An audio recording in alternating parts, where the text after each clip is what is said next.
Hello guys, my name is Shibu Mishra. Welcome to my YouTube channel. Hope करता हूँ आप सभी अच्छे होंगे। आज की इस वीडियो में हम बात करने वाले हैं टॉप 10 स्कॉलरशिप एग्जाम्स के बारे में। एंड ये जो वीडियो है बहुत इंपॉर्टेंट होने वाली है, क्योंकि जैसा कि आप जानते हैं इंडिया में बहुत टाइप के स्कॉलरशिप एग्जाम्स होते हैं। कुछ ऐसे होते हैं जो कि प्राइवेट बॉडी कंडक्ट करती है एंड कुछ ऐसे होते हैं जो कि गवर्नमेंट बॉडी कंडक्ट करती है। तो यहाँ पे मैं उनमें से टॉप 10 एग्जाम्स लेके आया हूँ, जिसमें कुछ आपके प्राइवेट एग्जाम्स भी होंगे एंड कुछ गवर्नमेंट एग्जाम्स भी होंगे। ये काफ़ी यूजफुल एग्जाम्स होने वाले हैं आपके लिए। एंड सबसे मोस्ट इंपॉर्टेंट है वो कि इनको काफ़ी है ईजी क्रैक करना, मतलब क्रैक करना बहुत ही ईजी है, इनको बहुत ही ईजीएस्ट एग्जाम्स हैं ये सब। एंड दूसरा ये, यहाँ पे मैं किसी स्पेसिफिक क्लास के लिए नहीं लेके आया हूँ कि 11th के बच्चे भर सकते हैं या 12th के बच्चे भर सकते हैं। इसमें बहुत से ऐसे एग्जाम्स होने वाले हैं जो कि आप सेकंड से लेकर 10th क्लास के बच्चे भी फिल कर सकते हैं। कुछ ऐसे एग्जाम्स होने वाले हैं जो कि आप 11th 12th में हो तो फिल कर सकते हैं। एंड कुछ ऐसे भी एग्जाम्स हैं जो कि आप ग्रेजुएशन में हो तो भी आप फिल कर सकते हैं। तो ये वीडियो काफ़ी इंपॉर्टेंट होने वाली है सारे एज क्लास के बच्चों के लिए। एंड अगर वीडियो पसंद आए तो वीडियो को लाइक कीजिएगा एंड अपने दोस्तों में शेयर कीजिएगा। एंड ऐसी बहुत सी इन्फॉर्मेटिव वीडियो हमारे चैनल पे आते रहती है, तो मेक श्योर आप चैनल को सब्सक्राइब कर दीजिएगा ताकि आने वाली वीडियो का नोटिफिकेशन आपको मिलता रहे। चलिए वीडियो शुरू करते हैं। तो वीडियो चालू करने से पहले मैं आपको कुछ इंपॉर्टेंट बात बताना चाहता हूँ कि अगर आप स्कॉलरशिप एग्जाम्स देते हो देन आपको क्या फायदा मिलता है, क्या बेनिफिट मिलता है। क्योंकि बहुत सारे बच्चों को में डाउट आ रहा होगा कि स्कॉलरशिप एग्जाम्स क्यों दे, कुछ पैसे ही मिलते हैं बस और उससे ज़्यादा क्या हो जाता है। तो यहाँ पे मैं आपको बेनिफिट्स बताने वाला हूँ कि इन स्कॉलरशिप एग्जाम्स अगर आप देते हो देन आपको क्या बेनिफिट होती है। पहला जो सबसे मोस्ट इंपॉर्टेंट है ये कि आपकी फाइनेंशियली थोड़ी हेल्प हो जाती है। अगर आप किसी इकोनॉमिकल वीकर सेक्शन से अगर आप आते हैं एंड अगर आपको आगे पढ़ाई करना है देन मैं कुछ ऐसे स्कॉलरशिप एग्जाम्स बताने वाला हूँ। अगर आप उसको क्लियर कर लेते हो देन अगर आप एमएससी करना चाहते हो, बीटेक करना चाहते हो या कोई भी प्रोफेशनल कोर्स करना चाहते हो देन आपका जितना भी ड्यूरेशन होगा 3 ईयर्स का 4 ईयर्स का आपको पूरा पे करता है आपका सारा फीस 3 ईयर्स तक 4 ईयर्स तक। यहाँ तक कि आपको मंथली स्टाइपेंड भी दिया जाता है अपने पर्सनल खर्चे के लिए। तो काफ़ी सही हो जाता है आपका पढ़ाई लिखाई जो काफ़ी सही हो जाता है यहाँ पे। एंड इसके अलावा स्कॉलरशिप एग्जाम देने से या किसी टाइप का भी एग्जाम देने से आपको थोड़ी मोटिवेशन मिलती है कि हाँ हम एग्जाम दे सकते हैं, हम एग्जाम क्लियर कर सकते हैं। एंड जो बच्चे हेजिटेट होते हैं किसी भी एग्जाम में बैठने के लिए उनका हेजिटेशन भी थोड़ा दूर होता है इससे। एंड इससे आपकी नॉलेज भी बढ़ती है। तो काफ़ी सही है स्कॉलरशिप एग्जाम्स देना। पहला ये कि थोड़ी सी आपकी फाइनेंशियल हेल्प हो जाती है, थोड़ा आपको मोटिवेशन मिल जाता है किसी भी एग्जाम्स को देने में। तीसरा ये कि आपकी नॉलेज भी बढ़ती है। तो आपको स्कॉलरशिप एग्जाम्स देना चाहिए। तो चलिए वीडियो अब शुरू करते हैं। जो हमारे लिस्ट में पहला एग्जाम है वो है KVPY। बहुत सारे बच्चे इस एग्जाम को जानते होंगे। बात करें इसका फुल फॉर्म का तो किशोर वैज्ञानिक प्रोत्साहन योजना इसका फुल फॉर्म है। इस एग्जाम को देने के लिए क्या एलिजिबिलिटी क्राइटेरिया है, कौन कौन से क्लास के बच्चे इसको अप्लाई कर सकते हैं। अगर आप 11th में पढ़ रहे हो या 12th में हो या आप ग्रेजुएशन के फर्स्ट ईयर में हो देन आप इस एग्जाम को अप्लाई कर सकते हो, बट आपको साइंस स्ट्रीम से होना चाहिए। यहाँ पे आपका एग्जाम जो है 3 टाइप का होता है। पहला SA, SX एंड SB। ऐसे बच्चे जो साइंस स्ट्रीम से क्लास 11th में भी पढ़ रहे हैं उनके लिए ऐसे एग्जाम होगा। ऐसे बच्चे जो क्लास 12th में पढ़ रहे हैं साइंस स्ट्रीम से उनके लिए SX एग्जाम होगा। एंड ऐसे बच्चे जो ग्रेजुएशन के फर्स्ट ईयर में हैं उनके लिए SB एग्जाम होगा। यहाँ पे 3 एग्जाम ये करवाए जाते हैं। बात करें एग्जाम में 2 चीज़ होता है, पहला एप्टीट्यूड टेस्ट एंड दूसरा जो है इंटरव्यू। 2021 में कोई भी इंटरव्यू नहीं हुआ था कोविड के कारण, तो वहाँ पे सिर्फ एप्टीट्यूड टेस्ट के बेसिस पे आपको यहाँ पे रिजल्ट दे दिया गया था। बट यहाँ पे 2 चीज़ें होती हैं, एप्टीट्यूड टेस्ट एंड दूसरा इंटरव्यू। बात करें फॉर्म फी का कि अगर आप KVPY का फॉर्म भरते हो देन उसका क्या फी लगता है। अगर आप जनरल कैंडिडेट हो देन आपके लिए 1250 रुपये लगेगा, 1250 रुपीज़ आपका लगेगा जनरल कैंडिडेट्स के लिए। एंड अगर आप SC ST और PWD से बिलोंग करते हो देन आपका 625 रुपीज़ लगेगा आपका KVPY का फॉर्म। ये तो हो गया फी का बात। अब हमसे बात कर लेते हैं कुछ एग्जाम्स के बारे में। बात करें आपका जो मोड ऑफ एग्जाम है वो आपका ऑनलाइन एग्जाम होगा। लैंग्वेज की बात करें तो आपको इंग्लिश हिंदी दोनों में मिलता है, तो आपको एग्जाम में देने कोई दिक्कत नहीं है। अगर मान लीजिए अगर आप हिंदी में देना चाहते हैं देन आपको वहाँ पे लैंग्वेज अवेलेबल कराया जाएगा। बात करें एग्जाम ड्यूरेशन का देन 3 आवर का ये एग्जाम है, 3 घंटे का एग्जाम होता है। एग्जामिनेशन लेवल का बात करें तो इंटरमीडिएट लेवल का ये एग्जाम है आपका। बात करें क्वेश्चन टाइप का तो यहाँ पे आपसे ऑब्जेक्टिव क्वेश्चंस पूछे जाते हैं। तो ये हो गए एग्जाम्स की बात। अब हमसे बात कर लेते हैं अगर आप ये एग्जाम देते हो देन आपको क्या स्कॉलरशिप दी जाती है।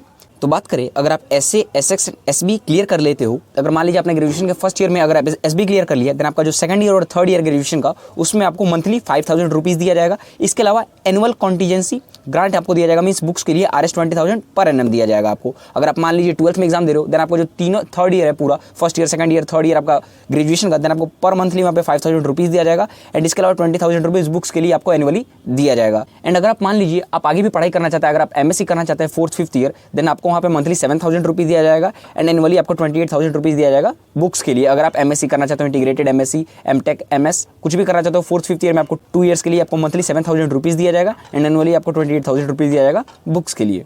अब जो हमारा सेकंड नंबर का एग्जाम है स्कॉलरशिप एग्जाम वो है NSTSC। बात करें इसके फुल फॉर्म का तो national level science talent search examination. इसको आप NTSC ना समझिए, ये दूसरा एग्जाम है NSTSC। बात करें इसको कौन बॉडी कंडक्ट करती है देन इसको यूनिफाइड काउंसिल द्वारा कंडक्ट किया जाता है। एग्जाम लेवल का बात करें तो सेम इंटरमीडिएट लेवल का ये एग्जाम है। लैंग्वेज का बात करें तो यहाँ पे आपका सिर्फ इंग्लिश में एग्जाम लिया जाता है, तो हिंदी मीडियम यहाँ पे एग्जाम के लिए नहीं है। मोड ऑफ एप्लीकेशन की बात करें तो यहाँ पे आप ऑनलाइन और ऑफलाइन दोनों तरीके से आप फॉर्म भर सकते हो।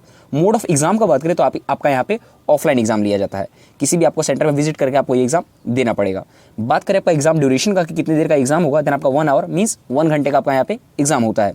अब बात कर लेते हैं हम सब एलिजिबिलिटी क्राइटेरिया की कि कौन कौन से क्लास के बच्चे इसको अप्लाई कर सकते हैं। तो students studying class second to 10th are eligible to apply for the exam. ऐसे बच्चे जो सेकंड क्लास से लेकर 10th क्लास के बीच में पढ़ रहे हैं देन वो अप्लाई कर सकते हैं इस एग्जाम को। इसके अलावा students for class 11th and 12th either PCB और पीसीएम कैन अपेयर फॉर एनएसटीएससी। अगर आप मान लीजिए 11th और 12th में भी पढ़ रहे हैं, पीसीबी हो या पीसीएम, अगर आप बायोलॉजी हो या मैथ्स हो, तो भी आप इस एग्जाम को अप्लाई कर सकते हो। अब हम सब बात कर लेते हैं एप्लीकेशन फ़ी की कि क्या एप्लीकेशन फ़ी है एनएसटीएससी का। बात करें अगर आप जनरल और ओबीसी कैंडिडेट हो देन आपको 300 रुपीज़ देना होगा, जो कि आपको ऑनलाइन पे करना पड़ेगा। अगर आप ऑनलाइन पे करते हो देन आपका यहाँ पे 300 रुपीज़ लगेगा। एंड अगर मान लीजिए अगर आप जनरल कैंडिडेट हो, एसटी हो या ओबीसी हो, एससी हो, अगर आप ऑफलाइन पे करते हो देन आपको 150 रुपीज़ देना पड़ेगा। मान लीजिए अगर आप एसटी और एससी हो, अगर आप ऑनलाइन भी पे करना चाहते हो तो भी आपका 150 रुपीज़ ही लगेगा। एंड ऐसे बच्चे जो जनरल में है, ओबीसी में, अगर आप ऑफलाइन पे करते हो देन आपको 150 रुपीज़ वहाँ पे लगेगा, नहीं तो आप 300 रुपीज़ देना होगा अगर आप ऑनलाइन अप्लाई करते हो। अब हमसे बात कर लेते हैं एनएसटीएससी का एग्जाम पैटर्न का। यहाँ पे आपको मैथ्स, फिजिक्स, केमिस्ट्री और क्रिटिकल थिंकिंग से क्वेश्चन यहाँ पे आपको पूछे जाते हैं। अब हमसे देख लेते हैं कि कितने क्वेश्चन पूछे जाते हैं एंड कितने मार्क्स के होते हैं। मैथ्स से आपके टोटल 25 क्वेश्चन पूछे जाते हैं, फिजिक्स से 15 क्वेश्चन, केमिस्ट्री से 15 क्वेश्चन एंड क्रिटिकल थिंकिंग से आपके 5 क्वेश्चन पूछे जाते हैं। टोटल नंबर ऑफ क्वेश्चन की बात करें तो 60 क्वेश्चन आपके यहाँ पे पूछे जाते हैं। एंड मार्क्स की बात करें तो 1 मार्क्स का सारा क्वेश्चन होता है, मीन्स आपका 60 मार्क्स का ये एग्जाम होता है। अब हम सब बात कर लेते हैं अवार्ड्स की। अगर आप ये एग्जाम क्लियर करते हो तो आपको कौन कौन से अवार्ड्स यहाँ पे दिए जाते हैं। जो एनएसटीसी का टॉपर रहता है उसको 2 लाख रुपीज़ कैश प्राइज दिया जाता है। इसके अलावा सेकंड नंबर पे the top 3 rankers of each classes are awarded a tablet, PC, a memento and a medal each. Means हर क्लासेस जितने भी क्लास के होने वाले, मैंने जैसा कि आपको बताया सेकंड से लेकर 12th तक के बच्चे इसको फिल कर सकते हैं। तो हर एक क्लास में, पार्टिकुलर हर एक क्लास में जो टॉप 3 रैंकर्स होंगे उनको टैबलेट दिया जाएगा, एक मोमेंटो दिया जाएगा एंड इसके अलावा मेडल भी दिया जाएगा, जो टॉप 3 रैंकर्स होंगे हर एक क्लास के। इसके अलावा द नेक्स्ट 22 रैंकर्स मीन्स 4 से लेकर 25th रैंक के बच्चे को यहाँ पे आपको 1000 रुपीज़ कैश प्राइज अवार्ड किया जाएगा। इसके अलावा 4th नंबर पे rankers 26 to 100 of each classes are awarded BMS talent and olympiad exam, resource book, MS brain mapping academy each. Means जो बच्चे 26 से लेकर 100 रैंक के बीच में उनकी अगर रैंक आ रही है तो आपको यहाँ पे बुक प्रोवाइड कराया जाता है। उसका 5th नंबर पे है all the rankers 1 to 100 will each be awarded a Britannica concise encyclopedia दिया जाता है, जो बच्चे 1 से लेकर 100 रैंक के बीच में आते हैं। यहाँ पे मैंने आपको 1 से लेकर 100 के बीच में सबको क्या क्या अवार्ड दिया जाता है वो तो मैंने बताया है। इसके अलावा आपको यहाँ पे इंसाइक्लोपीडिया दिया जाएगा। इसके अलावा आपको एक सर्टिफिकेट ऑफ अप्रिशिएशन भी दिया जाएगा। तो ये थे कुछ अवार्ड्स जो कि आप एनएससी एग्जाम को क्लियर करते हो देन आपको वहाँ पे दिया जाता है। जो हमारा नेक्स्ट स्कॉलरशिप एग्जाम है वो है Sardar Patel scholarships for young minds. इस एग्जाम का एम है this scholarship is driven to help out those meritorious students who belong to a down trodden section of the society. Means ऐसे बच्चे जो इकोनॉमिकल वीकर सेक्शन से बिलोंग करते हैं उनको थोड़ी फाइनेंशियल हेल्प करना इस एग्जाम का एम है। ये एग्जाम जो है आपका बडी फॉर स्टडी द्वारा कंडक्ट किया जाता है एंड इस एग्जाम के तहत top 10 brilliant contestants will receive a scholarship amount worth 15,000 rupees each. Means अगर आप एग्जाम को देते हो देन जो टॉप 10 रैंकर्स होंगे एग्जाम के तहत उनको 15,000 रुपीज़ प्रत्येक को यहाँ पे दिया जाएगा। अब हम सब बात कर लेते हैं एलिजिबिलिटी क्राइटेरिया की कि Sardar Patel scholarship for young minds इस एग्जाम को देने के लिए क्या एलिजिबिलिटी क्राइटेरिया है, कौन कौन से क्लास के बच्चे इसको अप्लाई कर सकते हैं। An Indian applicant whose family income is less than Rs 6 lakh per annum. Means ऐसे बच्चे अप्लाई कर सकते हैं जिनकी जो फैमिली इनकम है वो लेस देन 6 लाख होनी चाहिए। इसके अलावा the scheme is available only for those students studying in first and second year of the third year graduation programme in any stream. इसके अलावा सबसे जो मोस्ट इंपॉर्टेंट इसका एलिजिबिलिटी क्राइटेरिया वो ये कि ऐसे बच्चे जो थर्ड ईयर ग्रेजुएशन प्रोग्राम में एडमिशन ले लिए हो, किसी भी स्ट्रीम से होना चाहिए, आर्ट्स, कॉमर्स, साइंस, किसी भी स्ट्रीम से अगर आपने थर्ड ईयर प्रोग्राम ग्रेजुएशन में एडमिशन ले रखा है एंड अगर आप उसके फर्स्ट एंड सेकंड ईयर में अभी आप पढ़ रहे हैं देन इस एग्जाम को आप अप्लाई कर सकते हैं, आप एलिजिबल हैं इस एग्जाम को देने के लिए। इसके अलावा आपके 12th में कम से कम 50% मार्क्स होने चाहिए, तभी आप इस एग्जाम को अप्लाई कर सकते हैं। तो ये बात हो गई एलिजिबिलिटी क्राइटेरिया की। अभी तक तो आपको पता लग गया होगा कि यहाँ पे जो मैं एग्जाम्स बताने वाला हूँ ये आपके हर एक क्लास के बच्चे के लिए होने वाले हैं। इससे पहले मैंने जो एनएसटीएससी के बारे में बताया वहाँ पे सेकंड से लेकर 12th क्लास के बच्चे फिल कर सकते थे उस फॉर्म को, और यहाँ पे जो मैं आपको बता रहा हूँ Sardar Patel scholarship for young minds, यहाँ पे ग्रेजुएशन के बच्चे इसको फिल कर सकते हैं। मीन्स जो ये वीडियो होने वाला है स्कॉलरशिप एग्जाम्स के बारे में, यहाँ पे ये हर एक क्लास के बच्चे के लिए इंपॉर्टेंट होने वाला है। जिस भी क्लास में आप पढ़ रहे हो ये वीडियो आपके लिए बहुत इंपॉर्टेंट है। एंड अगर वीडियो पसंद आ रही हो तो वीडियो को लाइक करें एंड चैनल को भी सब्सक्राइब जरूर कर दें। जो हमारा नेक्स्ट एग्जाम है वो है DRDO scholarship scheme for girls. ये scholarship exam mainly girls candidates के लिए है। एंड अब हम सब बात कर लेते हैं एलिजिबिलिटी क्राइटेरिया की कि अगर आप DRDO scholarship scheme for girls में अप्लाई होना चाहते हैं तो उसका क्या एलिजिबिलिटी क्राइटेरिया है। The student must have got there admission in first year of the relevant BE, BTech, BSc engineering courses in the stream of aerospace engineering, aircraft engineering, aeronautical engineering etcetera. इसका मतलब ये हुआ ऐसे female candidates जिन्होंने BE, BTech या BSc programme में admission ले लिया हो in the stream of aeronautical engineering, aerospace engineering and aircraft engineering. अगर इसमें से किसी ब्रांच में अगर आपने एडमिशन लिया है, अगर आप फर्स्ट ईयर में हैं देन आप इसके लिए एलिजिबल होंगे। इसके अलावा जो फीमेल कैंडिडेट्स इसमें अप्लाई कर रही हैं उनको JEE मेंस भी देना कंपलसरी है एंड उसमें एक वैलिड स्कोर आपका होना चाहिए। अब हम सब बात कर लेते हैं स्कॉलरशिप्स का कि आप एग्जाम दे रहे हो उसके बाद आपको क्या स्कॉलरशिप इसमें दिया जाएगा। For UG students BE, BTech और बीएससी इंजीनियरिंग, इसका मतलब मान लीजिए अगर आप यूजी कोर्सेज कर रहे हैं, मान लीजिए बीटेक कर रहे हैं 4 ईयर का, देन आपको यहाँ पे 12,000 पर ईयर दिया जाएगा एज ए स्कॉलरशिप। इसके अलावा अगर मान लीजिए बीटेक के बाद एमएसबी करना चाहते हैं, एमटेक करना चाहते हैं, एमई करना चाहते हैं या एमएससी करना चाहते हैं, देन आपको वहाँ पे 15,000 रुपीज़ पर ईयर दिया जाएगा। ये बात होगी यहाँ की स्कॉलरशिप्स की। जो हमारा नेक्स्ट स्कॉलरशिप एग्जाम है वो है डॉक्टर अब्दुल कलाम स्कॉलरशिप। बात करें इसके एलिजिबिलिटी क्राइटेरिया की कि इसमें कौन कौन से बच्चे अप्लाई कर सकते हैं, तो जो पहला एलिजिबिलिटी क्राइटेरिया है वो ये है, the scheme is open for students appearing for national और स्टेट लेवल मेडिकल और इंजीनियरिंग एंट्रेंस एग्जामिनेशंस। इसका मतलब ये हुआ कि इसमें ऐसे बच्चे अप्लाई कर सकते हैं जिन्होंने कोई भी नेशनल या स्टेट लेवल पे मेडिकल या इंजीनियरिंग का एंट्रेंस एग्जाम अगर आपने दिया हुआ है। For example national engineering entrance exam का बात करें तो आपका जेई मेंस हो गया, अगर मान लीजिए आपने जेई मेंस दिया है, या स्टेट लेवल में एंट्रेंस एग्जाम का बात करें इंजीनियरिंग में जैसे कि WBJE हो गया वेस्ट बंगाल का, इसके अलावा कॉमेट के हो गया कर्नाटका का, अगर आप किसी में भी अपेयर हुए हैं या मेडिकल का कुछ होता होगा उसमें, देन आप इसमें अप्लाई कर सकते हैं, आप एलिजिबल होंगे। इसके अलावा जो दूसरा एलिजिबिलिटी क्राइटेरिया है वो ये है, must have pass class 12 with minimum 55% marks. इसका मतलब ये हुआ कि आपके कम से कम 12th में आपके 55% मार्क्स होने चाहिए। Those who are appearing for board exam are eligible to apply. इसका मतलब जो बच्चे इस साल अपेयर होने वाले हैं बोर्ड एग्जाम में, मींस अगर आप 2022 में बोर्ड एग्जाम दोगे, 12th का एग्जाम दोगे तो भी आप अप्लाई इसमें कर सकते हो। Family income should be less than Rs 6 lakh per annum. आपकी जो फैमिली इनकम है वो 6 लाख पर एनम से कम होनी चाहिए। ये कुछ एलिजिबिलिटी क्राइटेरिया थे। अब हम सब बात कर लेते हैं इस स्कॉलरशिप में आपको क्या दिया जाता है। Student selected under doctor Abdul Kalam Scholarship for Medical and Engineering scheme will grant a one-time amount of 20,000 at their registered bank account। इस स्कॉलरशिप के तहत आपको 20,000 रुपीज़ दिया जाता है। ये वन टाइम अमाउंट होता है जो आपके रजिस्टर्ड बैंक अकाउंट में जाता है। जो हमारा नेक्स्ट स्कॉलरशिप है वो है CBSE merit based scholarship for the single girl child. ये भी आपका जो स्कॉलरशिप है मेनली गर्ल्स कैंडिडेट्स के लिए है। इस स्कॉलरशिप का एम है कि जो गर्ल्स कैंडिडेट्स है जिन्होंने 10th पास कर लिया उसके बीच में थोड़ा एजुकेशन को प्रमोट करना, थोड़ी सी फाइनेंशियली हेल्प करके। अब हम सब बात कर लेते हैं इस स्कॉलरशिप का क्या एलिजिबिलिटी क्राइटेरिया है, कौन कौन से फीमेल कैंडिडेट्स इसमें अप्लाई कर सकती हैं। The students should be have minimum score of 60% in class 10th और हैव अ CGPA 6.2। मींस आपके क्लास 10th में कम से कम 60% मार्क्स होने चाहिए, एंड अगर आपका CGPA में रिजल्ट आ रखा है तो एटलीस्ट 6.2 CGPA तो होना ही चाहिए। The applicant should be studying in class 11th और class 12th from any school affiliated with CBSE। आप 11th क्लास में होने चाहिए या 12th क्लास में होने चाहिए ऐसे स्कूल से जो कि CBSE से एफिलिएटेड हो। इसके अलावा the monthly tuition fee of the school should not exceed 1,500 per month. इसके अलावा जिस स्कूल से भी आप पढ़ रहे हो 11th या 12th उसका जो मंथली फी है 1,500 से ज़्यादा नहीं होना चाहिए। अगर आप इस स्कॉलरशिप में सेलेक्ट होते हो देन आपको क्या दिया जाता है। Selected students got Rs 500 per month for a maximum 2 years. यहाँ पर आपको 500 पर मंथ रुपीज़ दिया जाता है 2 ईयर्स के लिए, तो काफ़ी अच्छा है गर्ल्स कैंडिडेट्स के लिए, आप अप्लाई इसमें कर सकते हैं। जो हमारा अगला स्कॉलरशिप है वो है प्राइम मिनिस्टर स्कॉलरशिप स्कीम। बात करें इसके एलिजिबिलिटी क्राइटेरिया की, किसी स्कॉलरशिप में कौन कौन से बच्चे इसमें अप्लाई कर सकते हैं।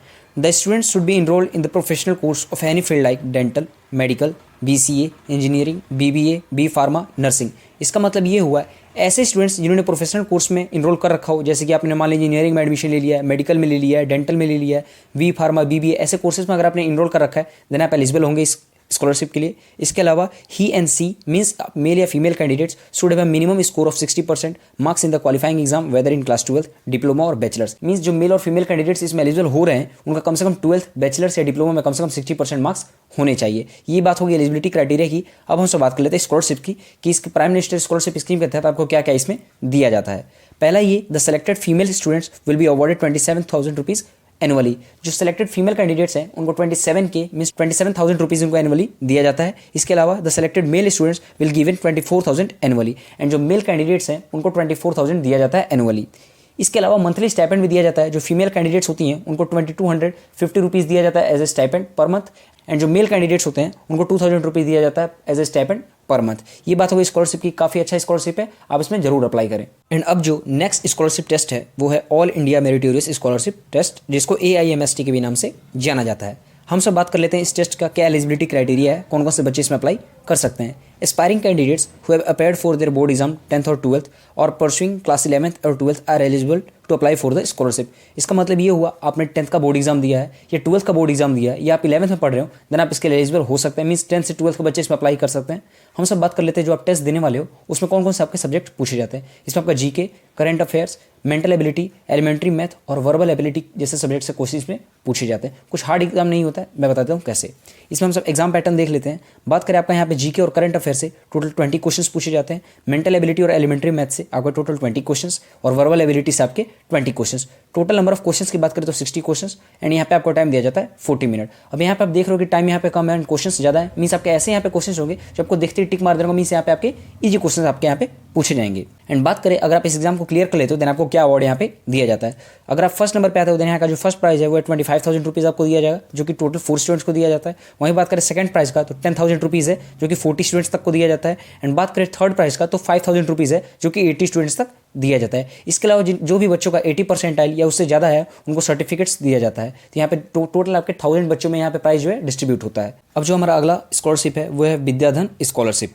विद्याधन scholarship program from Sarojini Damodaran foundation supports the college education of meritorious students from economically challenge family. ऐसे कॉलेज स्टूडेंट्स जो इकोनॉमिकली वीकर सेक्शन से बिलोंग करते हैं, इस स्कॉलरशिप के तहत, इस स्कॉलरशिप का एम है वैसे स्टूडेंट्स को फाइनेंशियली हेल्प करना उनके कॉलेज एजुकेशन में।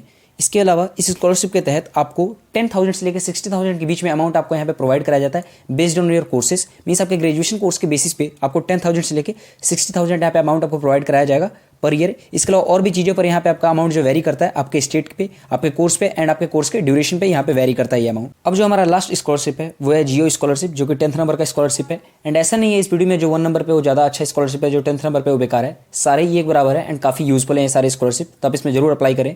यहाँ का जो जियो स्कॉलरशिप है, जियो यहाँ पे वही है जो आपका जियो सिम का जियो रहता है, वहीं यहाँ पे है ये Jio scholarship program comes under the corporate social responsibility Reliance Jio infocom limited. Students can apply both online and offline. यहाँ पे बच्चे ऑनलाइन और ऑफलाइन दोनों तरीके से इस स्कॉलरशिप को अप्लाई कर सकते हैं। And the students whose are studying in state board are required to score more than 70%, while the students from the CBSE are required to score more than 85% to be eligible for the applying in scholarship. इसका मतलब ये हुआ जो बच्चे state board से अपना अगर आपने 10th और 12th किया है देन आपका 70% से ज़्यादा होना चाहिए बोर्ड में। एंड इसके अलावा अगर आपने CBSE बोर्ड से अगर आपने 10th और 12th किया है देन आपका 85% से ज़्यादा होना चाहिए, तभी आप इस स्कॉलरशिप के लिए एलिजिबल हो पाएंगे। अब मैं आपको बता देता हूँ कि क्लास वाइज क्या क्राइटेरिया है एंड क्या यहाँ पे आपको अमाउंट प्रोवाइड किया जाएगा। अगर मान लीजिए आपने क्लास 10th पास कर लिया है एंड आपका 70% से ज़्यादा मार्क्स है, अगर आपने स्टेट बोर्ड से पास किया या आपने CBSE और ICSE अगर आपने 10th पास किया है एंड आपका 85% मार्क्स से ज़्यादा है देन आपको यहाँ पे 35,000 रुपीज़ प्रोवाइड कराया जाएगा पर एनम।